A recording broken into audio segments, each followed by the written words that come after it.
it's not many communities across the country can say that, if any. So we're excited with that. Also, the rail spur project, which is critical for the actual construction, to bring in necessary fill and to bring out necessary fill for foundations to be poured. That's a $50 million project as well. Certainly with that came the pilot schedule and the benefits, the local benefits. Our community is making significant investments to bring this industry here, to bring these jobs here, and that pilot schedule was negotiated back in 2022 and was in the term sheet the whole time. So that really shouldn't be news, other than the fact that now we're at the goal line here to get the project going. So very excited. We expect the environmental impact statement to be ready in the next few weeks. The teams with all the regulatory agencies and certainly at the Department of Commerce at the federal level have been working really hard with Micron and going through obviously the most complicated environmental review that the country's ever seen.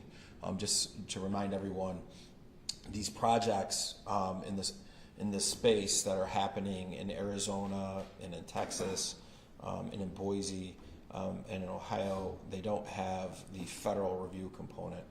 Our project does. So when we say it's the most extensive environmental review, we are being very accurate. You have both the state and local review, which is much more rigorous in the state of New York than these other states, and then we have a federal component as well in it. So we're excited about that, and more progress to come. We're well positioned to be breaking ground in December, and so certainly we're excited about that. Shoppingtown Mall, this morning the OHB development team, which was a winner of an RFP from us back, I believe, in 2021. They assigned their contract to the county IDA. We're very pleased with this. I reported recently that we have negotiated a deal with Transform, which is the Sears. We'll be closing with Transform in the next 30 or so days. And the remaining entity is Benderson, the Macy's. We won our court case a couple weeks ago. We started the proceedings, the legal proceedings, immediately against Benderson, the Article 4 proceedings. We already have a court date, I believe, in the first week of December in front of Judge LaMandola to begin those proceedings. That's really a determination to really start determining value. There really isn't that many appellate avenues for Benderson at this point, except to go to the United States Supreme Court, which certainly they won't be effective to do. So I think overall, we would love to be able to get Benderson off the table quicker, the same way we did with Transform. This is good. The OHB team, I want to thank them for helping us get to the point where we are with eminent domain. But the reality is their vision hasn't been able to be executed on, mainly because of the site control issue. And so now there's a lot of things that have changed, mainly Micron. So the same District East vision is a vision that we still have, and the county IDA will go through a competitive process. But there's other opportunities that we think can be part of that. High-tech opportunities, research opportunities, still a mixed-use project with retail and certainly housing as well. That will still happen. But the exact District East concept, it will be something similar. It won't necessarily be that. And we believe the quickest pathway to make this happen is the way that we're doing it. The county IDA will close on the contract with the county. They will pay Moonbeam, which is still owed a little bit of money from that, off. They will pay the county. They will have a competitive process to award it, and it will be something quickly. It will be even quicker if we can get a deal with Benderson, so we can move forward with that project. But we're very bullish on this. This was not a step backwards. This is a step forwards. and something that all parties have been working towards for a period of time. Related to, we had a question related to the public safety building. The city and the county jointly own that building. It's about 60% owned by the city of Syracuse, 40% owned by the county. We did an RFP. We're in the middle of diligence now to potentially award the RFP. I think that's something that will be done at the same time. I think it might be before the Common Council right now. The council needs their time to weigh in on this. Certainly, we'll probably have to have the legislature weigh in on it at the right time as well. But more to come on that. We're not going to get too far into the details because there isn't an actual award yet related to that. The city and the county have different processes they have to do by their charters, and so let's let the city process play out a little bit there.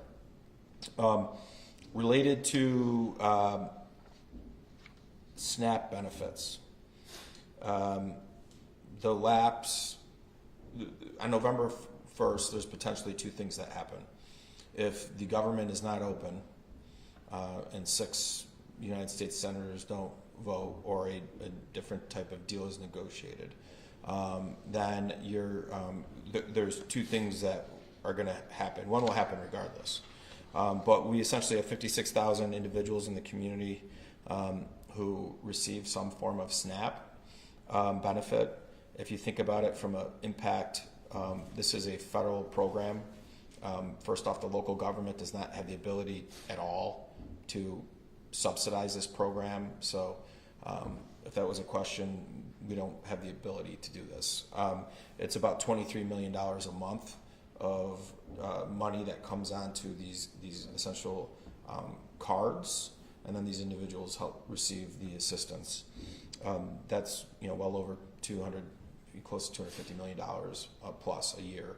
That's not something that the county of Onondaga can help with. So this is a federal problem, and so that's the reality. There's 56,000 people in the community essentially that receive some form of SNAP benefit.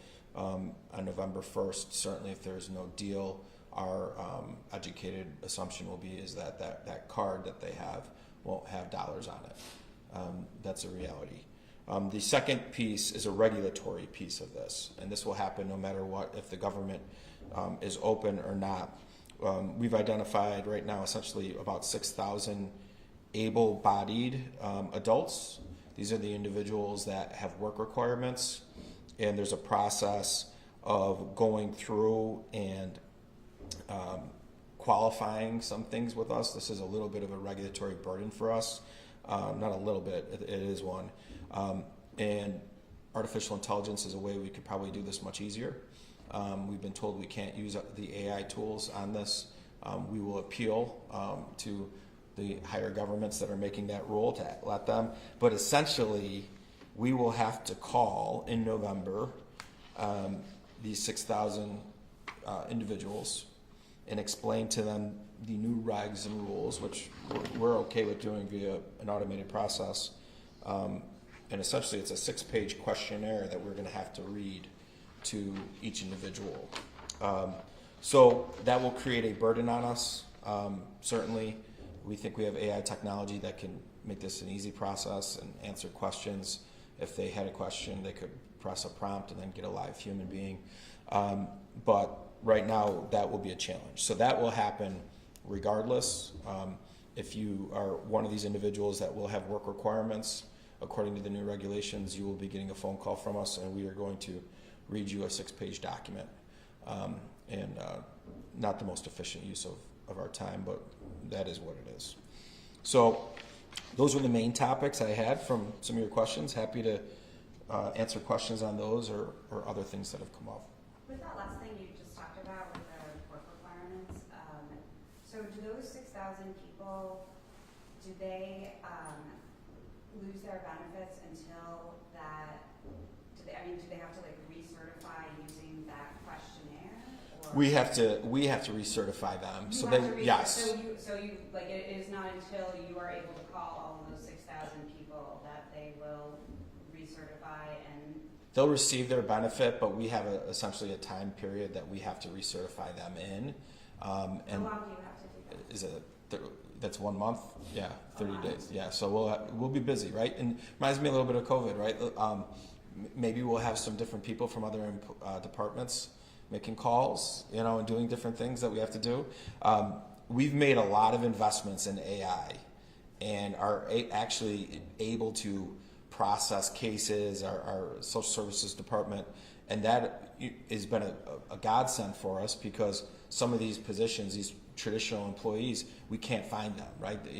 And so we've been able to take off that workload from part of putting in a case and use technology. And that saves time, which means our other caseworkers can go do the things that only people can do. And we think there's a solution here. We just don't think there's common sense being used right now on how to do this. Able-bodied working adults should go work if you want public assistance. I don't disagree with any of that, but the burden is kind of on us right now to make this work, and we're going to be reaching out to the federal administration and the states, the governor's team. This just doesn't make sense. We have a tool that can help us. Let us use the tool. Is the state or federal government there? Both of them are saying no. Yeah. And I think what their concern is that what if there's a question, right? And they can't. So that's why we could set it up where there's a prompt where you can talk to a live human being. Is that the EVA thing that you want to use? Yes. Yeah. Since you're on that topic, with the cutoff on November 1st, if a deal is not reached, is the county working with community organizations to put anything in place to help fill that gap in the community, or? We're going to certainly have conversations to coordinate with different partners to help with food security. I think the idea, I'm not immune to comments from people in the social media and whatnot. The idea though that the county can go into their own reserve account and pay for a federal program is not going to happen. Did you get any indication from the state that they would be releasing any kind of funds to do that either? We haven't yet. Maybe they're thinking about that internally. I think the hope is that there hasn't been a tremendous, won't say there hasn't been an impact during this federal quasi shutdown, right? But now things are getting a little serious, right? We're hitting deadlines that impact people in big ways. And so I think the hope would be that people can come to a deal, or you can get votes and you can live to fight another day, depending on what side you're on. I think there's also some money that they can that the USDA or someone that they can release without a deal. I'm not familiar with that, Marnie, but if that's the case, I would encourage that. And so, these are real people, right? Like I said, out of the 56,000, 6,000 of them are able-bodied definition, right? So that means there's 50,000 that don't meet the definition, right? So these are people that need the support, and so the government is essentially a safety net in many ways, and that's kind of why we exist in many ways. So certainly, I would hope that we can get something done and we can make sure that people get their SNAP support. Sorry. Ryan, you said that this could actually be a positive step regarding Shoppingtown. Why do you believe that, then pulling out? They didn't pull out. I negotiated this, so that was. It wasn't like they walked away. This is what I wanted. I think we're better positioned. They helped get us to a point, but they can't do what we can do essentially. And I think overall, with our broader vision that we got going on, this was the right move. They've been great partners. We compensated them for their cost, essentially to help us with the eminent domain. But we've been waiting, on this for a while, and certainly the site control, the reciprocal easement agreements are a really good reason why some progress wasn't made. I think other people could argue there could have been different progress made on the developer side, but I think overall they've been great partners. They helped us get to where we are, but this is what we need. The project and the opportunity is at a different scale now. And so getting a fresh look in the marketplace with total site control is in our interest. It's in the county's interest. It's in the taxpayers' interest to get a fresh look at what we can get as far as different concepts and execution on the site, but also certain fiscally as well. What does the District East plan look like moving forward? I think you'll see the same components. It just won't be essentially the same development team and maybe some of the exact. We've seen a lot of very nice renderings. Some of those renderings probably, after you dive into it later and you talk to different retail experts, weren't probably going to look just like that. So I think you're going to have retail, probably more surgical and targeted. You're going to have housing components there. That's not going to change. You're going to have medical there. But I think really the opportunities there today that really weren't there when we did this were some of the high-tech companies, some of the research and development opportunities that I know are on the table because I'm working on them every day, and that Shoppingtown could be a really good site for. That's 60 acres. That's a lot of property in proximity to the universities, and so there's a lot of potential there. And so this is a positive thing. I think the OHB team's been treated fairly. They helped get us to where we are. We took Transform out by ourselves. We got eminent domain that will either play its course or Benderson can come to it and give us. We put an offer to them. They said no. They can give us a counter offer. But once you have complete site control, I think the development community is going to be pretty excited about the opportunity to compete for an RFP for this. And whatever Shoppingtown turns into, will that be a part of Micron? No, Micron won't be involved with that, but certainly Micron's, driving, a lot of the investment in the community without question. And I think the other thing too, the other advantage of a new RFP is, we're going to have a shovel in the ground in December. Any of the naysayers aren't going to be able to naysay anymore. So I think that's going to create a lot of these I won't say developers, a lot of these private equity firms that have been in the community looking to, like I've said, it's like speed dating. They've been speed dating with us for a while. Now I think, they're going to, finally settle down and decide they want to be here and date Central New York. What's the status on a different subject of the RFP for the downtown hotel? That was planned for the parking lot. Yeah. So we received a couple responses. The Everson lot, is that what you're referencing? No, the one close to Townsend and near the Everson lot. Yeah. So we received a couple responses. There's one that we like. We're in negotiation essentially on price of the land, and so certainly, the price of the land needs to be pretty close to the price of the land, for us to move forward with it. So I think we'll either know where that is soon, but again, I think December happens. If we have to go back out, and I think we'll have other people that are interested that might be a little more aggressive. But we have a firm that we want to do a hotel with, but we're not going to do a bad deal.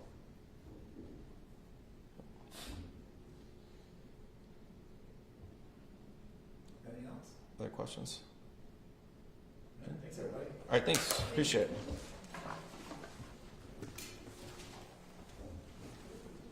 Thank you, Jesse. Yeah.